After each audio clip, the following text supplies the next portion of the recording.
All right. So obviously we got a shorter week. 1 day shorter. It's actually 2 days shorter because it's a long trip, and so you lose a day of travel. But we'll adjust to that. Normally Monday's a day off. We had some meetings yesterday, and then we'll have a couple practices here, and then head out for the trip on Thursday. Late game, as you know, which will be, we have to be smart in how we do our guys when on the travel, and get them ready for a 10:30 Eastern time clock game. But need to play. The last game is over. Try to get better and learn from what we did in our last game, which wasn't good, and get ready to play a top 25 team on the road. And I've been there, but never for a game. So I heard the environment can be pretty loud, so we're preparing for that as well. So, Rich, the scout, when you have a short work week like this, not you, but parts of your staff have to work way ahead. How do you handle this kind of situation? Extra ahead. We have guys on the staff that always working a week ahead anyway, so it's that's already being prepared for. So the biggest thing is just your player wise and making sure. And I've had plenty of non-Saturday games. I've had Wednesdays and Thursdays with a 5-day window before, so this is not that big a deal. Did you treat Sunday differently, knowing that you have? We didn't Sunday. We just did Monday. Normally Monday's a day off for them, and we just had some meetings. I don't want to, it's hard to have the full-on practices when you have a shorter week, especially when you're as banged up as we are. So I told our players it's going to be more mental than physical this week, getting it turned around and getting ready to go. Rich, you worked with some new players this past Saturday, especially I saw offensive linemen who got more chances. So just evaluation of Agbo and Iosa. And has them. A lot of times injuries give guys opportunities, and they get a chance. Some of the guys got in there and showed some pretty decent things. Sometimes it's hard to evaluate, but there was some glimmer of hope for some guys that got some extended time, particularly on offense. Defensively, we got so many things that we still got to work on. But to our players' credit, nobody was happy on Sunday. That for 24 hours we were all mad, but they turned it around pretty good. And understand what's at stake. So, like I said, and this is hopefully we don't get hurt too much. It seems like it's come in bunches. At certain positions, whether it's been quarterback and running back and offensive line, but the open date's coming at a good time for sure. Coach, BYU's coach just yesterday talked about his previous matchups with you when he was DC at Utah and you were at Arizona. Do you have any memories of that matchup, and do you have any relationship with him? Because he talked about respecting your legacy, but do you have any relationship with him, and do you remember? Yeah, I've known Kalani. I've known him a long time. I think we were in the Pac-12 together. Then we played each other. But I've just known him as he's a great guy. He's a really good football coach, but he's a great guy. Everybody in the profession really respects him. He's what the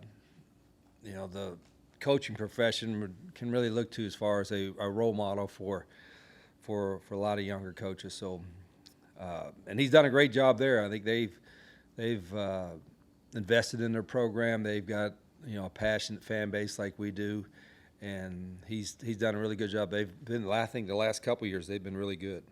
Do you remember anything about your matches with him? No, it was we played him when I was at Arizona. I think we played him actually in the Cardinal State in Phoenix. It was it wasn't really a neutral. It was a neutral site game. It was I think they beat us 18-16 or something.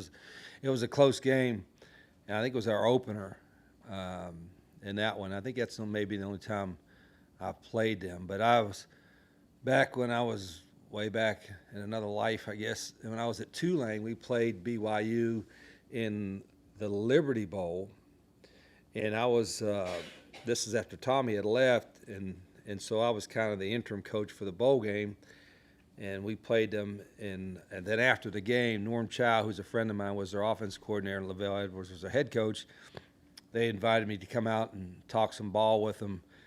And so a few weeks after the bowl game, I went out to to Provo and spent 2 or 3 days with them, and got a chance because I wanted to learn from them too. You know, Lavelle was a guru on the passing game, and so was Norm Chow, and so we kind of traded some ideas, and that was a really neat trip. But that was how long ago? 20 years ago, 25. You mentioned on Saturday with Khalil, there were a couple of throws that he wanted back. Is that something that you, Rhett, and Pat can teach, or is that something that they fix on their own? Yeah, I think sometimes it's, you know, just getting more reps and getting accustomed to it. And sometimes you rush a little bit and you kind of aim it instead of throwing. But Khalil can make all the throws. And, you know, obviously he's a dynamic runner. You know, we have, you know, Scotty got some reps. We still have Max and Jalen. Even both of those guys are a little bit banged up right now. So they'll be able to practice some this week, but they will be a little bit limited.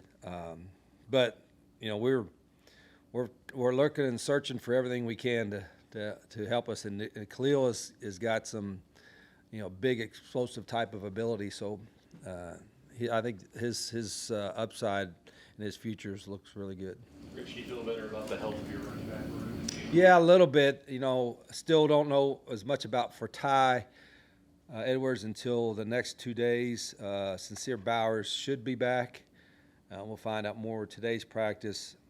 Then Dior, you know, came and played a little bit. So we're hoping, you know, that we could get 1 or 2 of those guys back. Rich, how important is the first opening offensive drive? In both of your wins, you drove right down the field in the first offensive drive. How important is that setting the tone? Yeah, I think that always the momentum part of it helps, you know, and confidence part of it.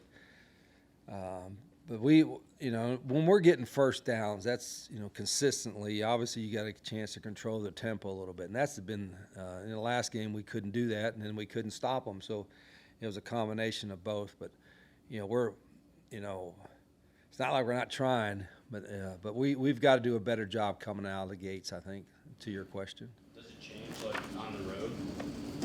Well, the biggest challenge on the road is obviously, you know, this is going to be the first true crowd noise test for our guys, you know, I think, from that standpoint. And so we got to be prepared for that. We'll be working on crowd noise every day, including we did some yesterday, and we'll do it today and tomorrow too.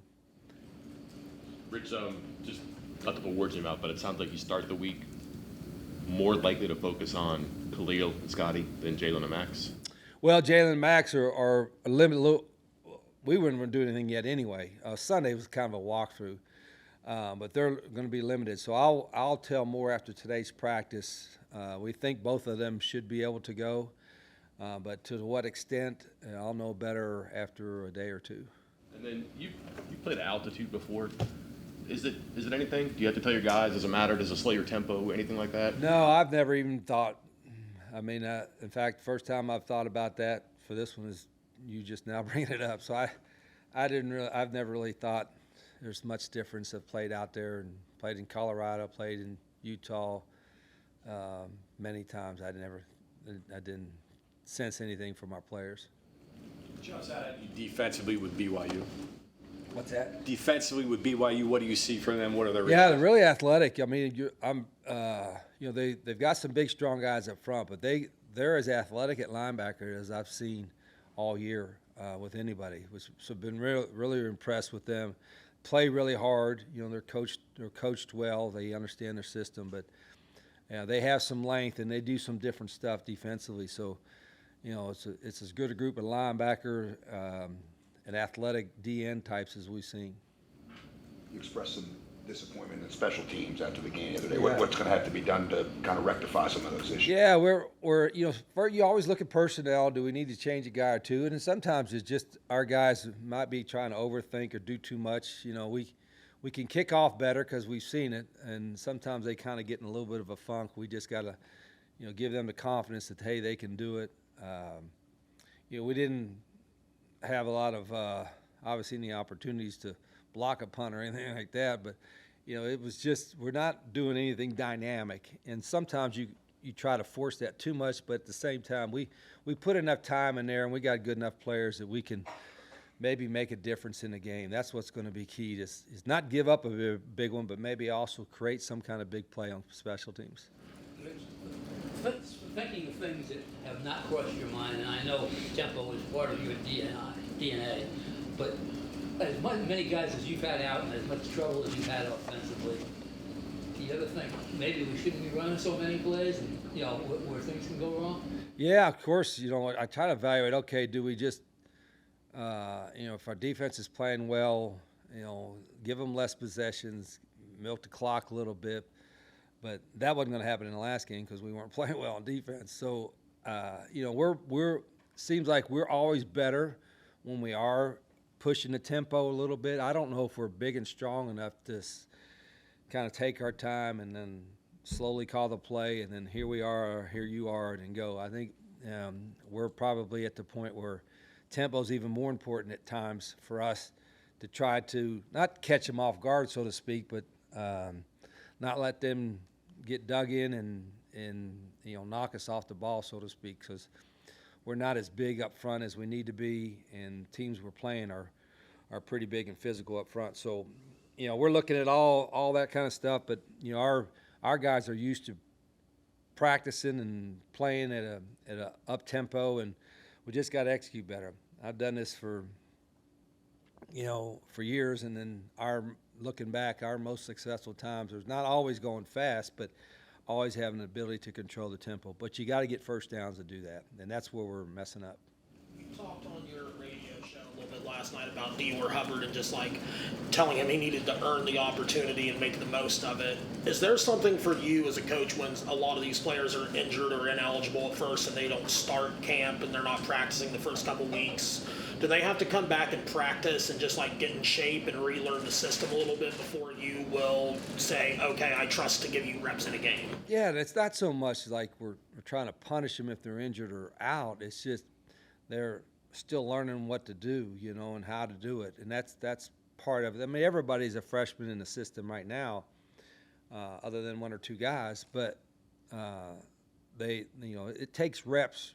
Unless you're that rare exceptional athlete that where you don't need the reps to come in and be outstanding. For the most of them, you got to take reps and understand what you're doing and how to do it, and slowly get better at it. And that's where, it's hard to do that. When a guy gets hurt, the hard part is that then you can't move on to the next phase of your offense because you got to stop and give those guys more reps. So that's not an excuse. That's just reality. So you have a tendency to try to add too much stuff, to try to find an answer to a problem, and you just got to get better at what you're supposed to be doing to get better, in my opinion. Coach, BYU, they've only lost 6 games since 2020. You mentioned the difficulty of playing there. What stands out to you about that home venue and those fans that they have there, and just how difficult it is? Yeah, they're supposedly they're into the game. They're loud. Crowd noise is a problem. You got to make sure you communicate. You got to be disciplined.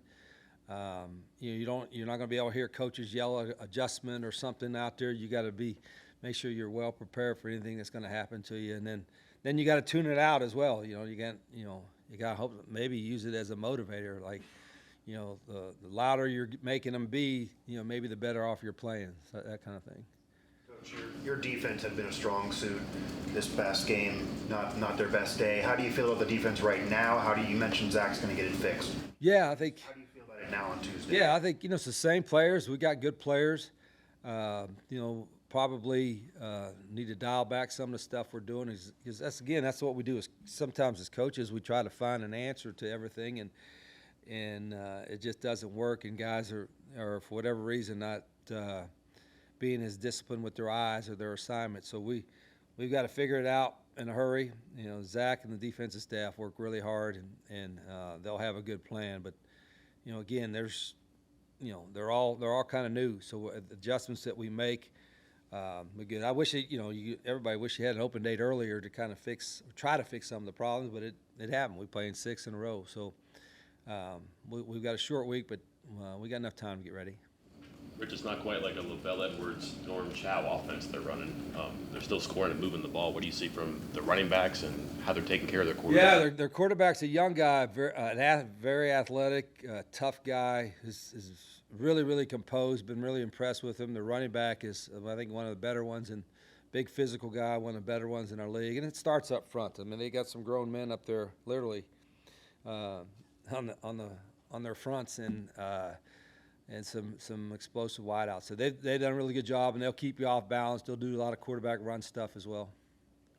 You mentioned on the show last night when we got you were pretty impressed impressed with him. You said he's a little light. That's your big thing with him, weight-wise, size-wise. Yep. Is that something that prevents you from wanting to take the next step with an offensive lineman and like put them in as a starter or more earlier in a game, even if you think the rest of their game is ready? Or is it something? Yeah, I think, well, sometimes it just restricts you a little bit from being able to do all the things you need to do to have success. But, Malik's he's a good football player, a great guy. He knows he's done a good job learning. He's getting better each week. And so he's not like light, but he's a guy in an off season will probably gain 25, 30 pounds and we'll see an even better player. But I've been impressed with what he's done so far, and he's going to play more, as Donovan Haslam is going to play more as well, because Donovan's a big presence in there, and there may be a couple other guys that get some shots too. How do you feel about Carson Lee in there? Carson did okay. He's his snaps were good. He was composed out there, and he's a guy that can play all three positions, both guards and center as well. Rich, you have an obviously dynamic player in Cam Vaughn, and I'm sure you've been racking your brains trying to figure out ways to bring that out more. What can you do to turn him into not only a guy who can make big plays, but who is making big plays? Yeah, we Cam is probably or is one of at least our most explosive guys, and he's been in our offense a little bit. In fact, now that you said, we've talked about him about playing more and playing more positions, because he should be able to play all the receiver positions. He's also a talented athlete that can throw. He could play quarterback probably if he wanted to, but I would never put him in that right now, because Cam would, he'd run it every time, and he would never look for the second read. He'd just try to outrun everybody, But he's a really competitive guy. What we've challenged Cam to do is sometimes not to rely just on your athleticism, but some of the tips and pointers that we're giving him to be able to win some routes, for him to take that. And he's a very conscientious guy, so he's gotten that. But he can get his he's got more upside to get better at, just like a lot of guys do. And I think he'll take that to heart, because he knows people are going to give him attention. And when he does get one-on-one opportunities, he's got to win those. How much did Bray's injury hurt him? Yeah, I think that you think you probably hey, whoever they got to guard everybody. But Jaden was just as dynamic, I thought, in our opinion, that we had two. We felt pretty good. We had two guys out there that it's hard to double both of them, right? So that was the part about Jaden. He's a big physical presence and all that. But we've got, whether it's Justin Smith-Brown or Preston Fox or Jeffrey Weimer, one of those guys has got to emerge on the other side, because Cam's going to get a lot of attention. Coach, where's your head at right now with your secondary, and what do you want to see from them entering the second half of the season? Well, our secondary had played, I thought, pretty well until the last game. In the last game, we didn't make any plays on the ball. We didn't tackle well. We didn't do anything good. So I'm not. We're still high on them. Think they can do it, but this is going to be this will be a good bounce back game against a good team if they can play better.